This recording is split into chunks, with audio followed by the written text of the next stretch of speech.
Hello everyone, मेरा नाम है दुर्गेश और मैं आपका स्वागत करता हूं अपने यूट्यूब चैनल नॉलेज ब्रेन में। और आज हम क्लास 12 की जो केमिस्ट्री है उसका एक चैप्टर जिसका नाम है केमिकल काइनेटिक, ठीक है।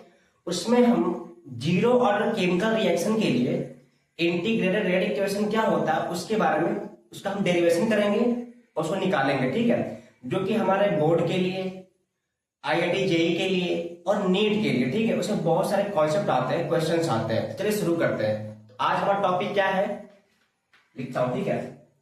इंटीग्रेटेड रेट इक्वेशन,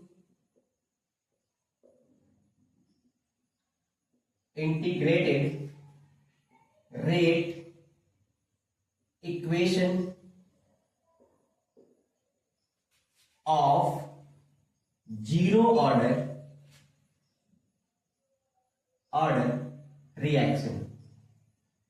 यानी क्या, किसी जीरो ऑर्डर केमिकल रिएक्शन के लिए इंटीग्रेटेड रेट इक्वेशन क्या होगा उसको हम निकालेंगे, ठीक है। और इसके बारे में हम पढ़ेंगे। चलो शुरू करते हैं, डेरिवेशन करते हैं। पहले हम क्या मानते हैं भाई, हमारा रिएक्शन कौन सा है? जीरो ऑर्डर रिएक्शन है। तो जीरो ऑर्डर रिएक्शन क्या होता है? ऐसा केमिकल रिएक्शन जिसका ऑर्डर जीरो होता है उसको जीरो ऑर्डर केमिकल रिएक्शन कहते हैं, ठीक है। और हमको निकालना है क्या? इंटीग्रेटेड रेट इक्वेशन निकालना है, यानी जिसमें हम इंटीग्रेशन का यूज करके निकालेंगे। तो कैसे निकालेंगे, शुरू करते हैं। तो पहले मान लेते हैं क्या कि मेरे पास कोई थ्योरेटिकल केमिकल रिएक्शन है जो कि जीरो ऑर्डर का है। तो लिखते हैं कैसे, लेट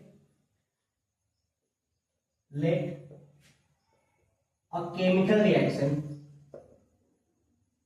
कोई केमिकल रिएक्शन मेरे पास, ठीक है, रिएक्शन लाइक कैसे, लेट अ केमिकल रिएक्शन, ठीक, कैसे, यहां मेरा रिएक्टेंट है और एक से क्या बन रहा है? प्रोडक्ट बन रहा है, ठीक है। ये रिएक्टेंट है और प्रोडक्ट बन रहा है। ये कौन सा ऑर्डर का है? जीरो ऑर्डर का है। तो इसका ऑर्डर कितना होगा? एन की वैल्यू कितना होगा? जीरो होगा, तभी जीरो ऑर्डर रिएक्शन होगा। ये लिखेंगे। अब कुछ हम एजम्पशन लेते हैं कि जो हमारा टाइम मान लीजिए जीरो है, उस पे जो हमारा रिएक्टेंट है इसका इनिशियल कंसंट्रेशन कितना है? हम आर नॉट करते हैं। कितना है? आर नॉट है। भाई हमको प्रोडक्ट नहीं देखना है, ठीक है, हमको रिएक्टेंट को बस देखना है, आर नॉट है। कुछ समय मान लीजिए टी हुआ, भाई कुछ समय बाद टी हो गया समय, तो उसमें जैसे कंसंट्रेशन कितना बढ़ जाएगा रिएक्टेंट का, मैं उसको बोलता हूँ कि आर टी है। क्या है? हम आर टी लिख लेंगे, टी टाइम पे कंसंट्रेशन जो बच गया, या हम क्या लिख लेंगे इसको और करके, और सिंपली हम आर लगेंगे, ठीक है। हमारे एनसीईआरटी में आर लिया हुआ है, टी टाइम पे कंसंट्रेशन आर लिया हुआ है और टी इक्वल टू जीरो, यानी कि जो इनिशियल कंसंट्रेशन रिएक्टेंट का वो आर नॉट लिया हुआ है। तो हमने ऐसे ले लिया। और हमने पढ़ा है क्या? रेट लॉ पढ़ा हुआ है, ठीक है, रेट लॉ पढ़ा हुआ है। और हम इसका रेट लिखना चाहते कैसे लिखेंगे, तो लिखना शुरू करते हैं। हमने पढ़ा है क्या, जो इसका रेट होगा, ठीक है, जो रेट होता है वो क्या होता है? Equal to minus d r upon d T.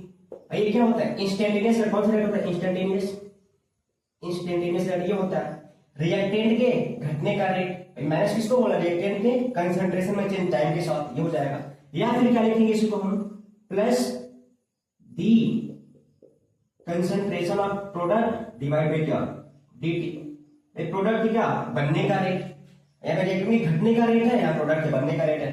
तो हमने यहाँ किसको लिया हुआ है? रिएक्टेंट को लिया हुआ है, इसलिए हम किसको यहाँ पे लेंगे रेट में? रिएक्टेंट को ले लेंगे हमें। या फिर क्या मिल जाएगा? Rate equal to minus d box r upon d t. Equation number एक ले लेंगे हम, ठीक है। और फिर हमने रेट लॉ पढ़ा हुआ है कि रेट लॉ क्या होता है? इससे रेट लॉ से, रेट लॉ से हमने पढ़ा हुआ है क्या कि रेट इज इक्वल टू क्या होता है? रेट कांस्टेंट की कंसंट्रेशन ऑफ रिएक्टेंट की पावर n होता है।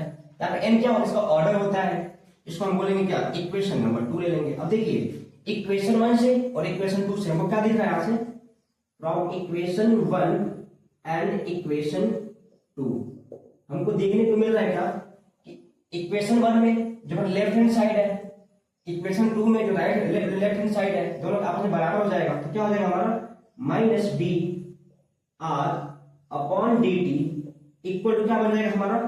k times concentration of reactant की पावर n। भाई हमको मिल जाएगा इक्वेशन 1 इक्वेशन 2 से। और हमने कौन से ऑर्डर को लिया हुआ है? यहाँ पे जीरो ऑर्डर को। यहाँ पे रेट कितना हो जाएगा? उसका ऑर्डर कितना हो जाएगा? जीरो हो जाएगा, जीरो रख लेते हैं। इस सीन्स हमारे कौन सा ऑर्डर है? जीरो ऑर्डर रिएक्शन है। एन कितना हो जाएगा इसका, एन इक्वल टू 0 रखेंगे यहाँ पे, क्या हो जाएगा हमारा minus d r upon d t equal to क्या, के और कंसंट्रेशन ऑफ रिएक्टिव पावर 0 हो जाएगा। सॉल्व करेंगे और हम पढ़े हैं कि अगर कोई नंबर है उसकी पावर 0 की वैल्यू कितनी होती है, हमेशा 1 होती है। भाई ये कंसंट्रेशन रिएक्टेंट का ही है, एक नंबर में तो आएगा, पावर 0 कितना हो जाएगा 1, तो रख लेते हैं यहाँ पे।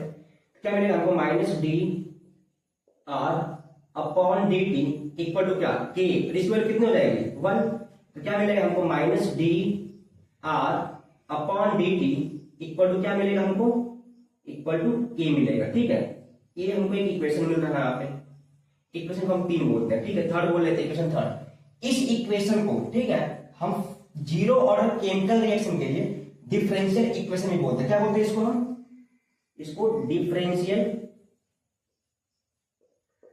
Equation of zero order reaction भी बोलते हैं। भाई क्यों ऐसा बोलते हैं, देखिए यहाँ पे क्या डिफरेंशिएशन आया हुआ है, ठीक है, रिएक्टेंट का डिफरेंशिएशन आया हुआ है, इसको बोलते हैं। और हमको निकालना क्या यहाँ पे, भाई हमको तो क्या निकालना है, इंटीग्रेटेड इक्वेशन निकालना है, ना कि डिफरेंशियल निकालना है। चलिए आगे बढ़ते हैं यहाँ से, ठीक है, यहाँ से समझ में आया होगा। अब लेते हैं क्या, फ्रॉम इक्वेशन थर्ड, नहीं इक्वेशन थर्ड से देखिए हमारे पास इक्वेशन थर्ड है, minus d r upon d t equal to क्या लिखा हुआ है, रेट कांस्टेंट के लिखा हुआ है। पर इसको अरेंज करते हैं तो minus d box r equal to क्या होगा, मल्टीप्लाई हो जाएगा के इंटू डी टी हो जाएगा। फिर और अरेंज करते हैं तो d box r equal to क्या, minus k into d t. ठीक है, ऐसे लिख लेते हैं। अब हमको क्या निकालना है, इंटीग्रेटेड रेट इक्वेशन निकालना है। तो जब अब इसको क्या करेंगे, इंटीग्रेट करेंगे, ठीक है, सुटेबल लिमिट में। तो कैसे करेंगे हम, जब टाइम 0 है, ठीक है, जब यहाँ टाइम के रिस्पेक्ट में करना है, यहाँ पे रिएक्टेंट की कंसंट्रेशन के रिस्पेक्ट में करना है। जब टाइम 0 है तो रिएक्टेंट का कंसंट्रेशन कितना है, R नॉट है। और जब टाइम t हो गया तो रिएक्टेंट का कंसंट्रेशन कितना हो गया, RT, या फिर क्या R ले लेंगे हम, तो उसी को लगते हैं। तो क्या यहाँ से करेंगे हम, शुरू करते हैं क्या यहाँ से,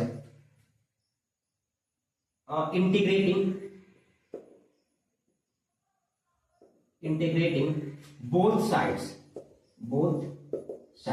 ठीक है, इंटीग्रेट करेंगे। चलिए करते हैं, integration d box r equal to क्या मिलेगा, minus integration minus k d t मिलेगा।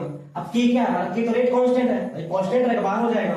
तो इंटीग्रेशन डी बॉक्स आर कितना मिलेगा हमको, माइनस के इंटीग्रेशन डी टी मिल जाएगा। यहां से इतनी बार हमको मिल जाएगी। अब हमको लिमिट रखना है, यहाँ टाइम के रिस्पेक्ट में, यहाँ पे रिएक्टेंट के कंसंट्रेशन के रिस्पेक्ट में। चलिए जब टाइम 0 है, ठीक है, लोअर लिमिट टाइम 0 है, जब टाइम 0 है तो रिएक्टेंट कंसंट्रेशन कितना, R नॉट है, यहाँ पे कितना हो जाएगा, R नॉट हो जाएगा। ठीक है, जब टाइम t हुआ तो रिएक्टेंट कंसंट्रेशन कितना बच गया, हम RT या फिर R लेते हैं। ठीक है, सिंपली क्या हम R लेते हैं, हो जाएगा। ये लोअर लिमिट, अपर लिमिट। और हमने एक फॉर्मूला पढ़ा हुआ है, क्या, यहाँ लिखा का फॉर्मूला पढ़ा हुआ है बेसिक मैथ में, कि इंटीग्रेशन dx की वैल्यू कितनी होती है, भाई x होती है। भाई हमने पढ़ा हुआ है ऐसा, तो यहाँ लगाते हैं। देखिए यहाँ पे क्या लिखा है, dr लिखा हुआ है। भाई फर्क क्या है, वहां पे x लिखा हुआ है, यहाँ पे r लिखा हुआ है, यहाँ पे t लिखा हुआ, वहां पे क्या x लिखा हुआ है। तो क्या हो जाएगा वहां से बताइए रूप से, ये क्या हो जाएगा, बॉक्स r, ठीक है, कहां से कहां तक, तो R नॉट से लेके कहां तक, R तक, इक्वल ये क्या हो जाएगा, माइनस के, ये क्या हो जाएगा, t 0 से लेके t तक। देखिए वहां से लगा दिया लोग। अब रखते हैं लिमिट, पहले अपर लिमिट फिर लोअर लिमिट। अपर लिमिट क्या लिखा हुआ है, तो यहाँ रखेंगे क्या, बॉक्स r, फिर लोअर माइनस क्या रखेंगे यार, lower limit r not equal to, अब यहाँ रखिए माइनस के, अपर लिमिट क्या t, लोअर लिमिट क्या 0, ये हो जाएगा। क्या मिलेगा हमको, r minus r not equal to क्या, माइनस के t, इसका 0 हो जाएगा। अब अरेंज कर लेते हैं, तो हमको क्या मिलेगा, r इक्वल टू प्लस हो जाएगा, तो माइनस के टी और प्लस क्या r। ठीक है, ये हमारा जीरो ऑर्डर केमिकल रिएक्शन के लिए क्या, जीरो ऑर्डर केमिकल रिएक्शन के लिए क्या, इंटीग्रेटेड रेट इक्वेशन होता है। क्या होता है ये, यहां लिख रहा हूं, ठीक है, integrated rate equation for zero order reaction. मिल गया हमको ये निकालना भी था, integrated rate equation for zero order reaction के लिए। आर, ये बॉक्स आर क्या है, रिएक्टेंट का किसी टी टाइम पे कंसंट्रेशन है जो बच गया है, ठीक है, ये हो जाएगा। के क्या है, इस केमिकल इसमें क्या रेट कांस्टेंट है, टी क्या है वही टाइम है, और आर नॉट क्या है रिएक्टेंट का इनिशियल कंसंट्रेशन है। अब ये हो जाएगा। अब यहाँ पे क्या, इसका हम ग्राफ देख लेते हैं, ठीक है। ग्राफ ये एनसीईआरटी में लिखा हुआ, ग्राफ लिखा हुआ है एनसीईआरटी में, ठीक है, ऐसे डेरिवेशन के उन्होंने निकाला हुआ है, ये हो जाएगा हमारा। अब ग्राफ बना लेते हैं भाई, ग्राफ की हम बात करते हैं, ठीक है। अब ग्राफ कैसे हम बनाएंगे भाई, वो ग्राफ है किसी से बीच में आर यानी रिएक्टेंट का कंसंट्रेशन वर्सेस टाइम बीच में ग्राफ चाहिए, ठीक है। यानी क्या, इनके और समय के बीच में क्या हमको ग्राफ बनाना है। कैसे ग्राफ बनाएंगे, हम पहले इसका इक्वेशन लिखेंगे। भाई इक्वेशन क्या है, equation r equal to minus k t और प्लस क्या है आर नॉट है, ये हमारा इक्वेशन है। अब इसको हम कंपेयर करते हैं किससे, ये y इससे, तो y equal to minus M X plus C. इससे हम कंपेयर करेंगे, y की जगह पे क्या हो जाएगा ये वाला वैल्यू, m की जगह पे क्या हो जाएगा k वाली वैल्यू, x की जगह पे t हो जाएगा और c की जगह पे क्या हो जाएगा हमारा r नॉट हो जाएगा। और किसका इक्वेशन होता है, स्ट्रेट लाइन का, ठीक है, स्ट्रेट लाइन का इक्वेशन होता है जिसका स्लोप कितना होता है m हो जाएगा। और एक yc क्या होता है, इंटरसेप्ट होता है। इसका ग्राफ कैसे बनता है, इसका ग्राफ कुछ ऐसे बनता है, ठीक है।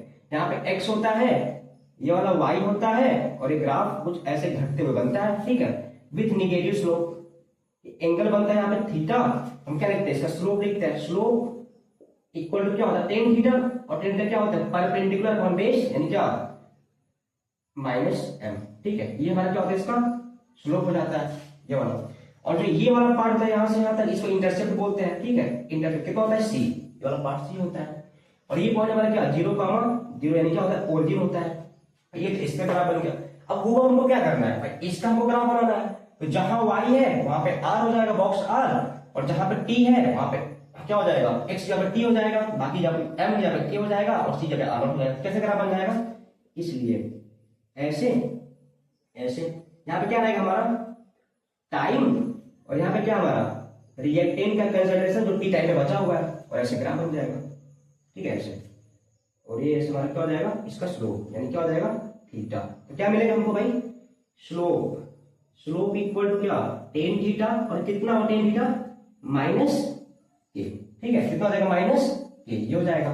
और ये इंटरसेप्ट जो ये कटा हुआ y एक्सिस ये कितना हो जाएगा, ठीक है यहाँ लिख रहा हूं ऐसे, कितना हो जाएगा ये लिखा हुआ है यहाँ पे आर नॉट, कितना हो जाएगा ये आर नॉट। लिख रहे हैं क्या, जो इंटरसेप्ट है जो y में कटा इंटरसेप्ट कितना हो जाएगा, वो जाएगा आर नॉट, ठीक है। स्लोप कितना हो जाएगा माइनस के, और इंटरसेप्ट कितना हो जाएगा आर नॉट। ये बन गया हमारा क्या जीरो ऑर्डर केमिकल रिएक्शन, ठीक है, जो इंटीग्रेटेड रेट इक्वेशन है उसका ग्राफ, और वहां पे हो गया हमारा क्या इक्वेशन।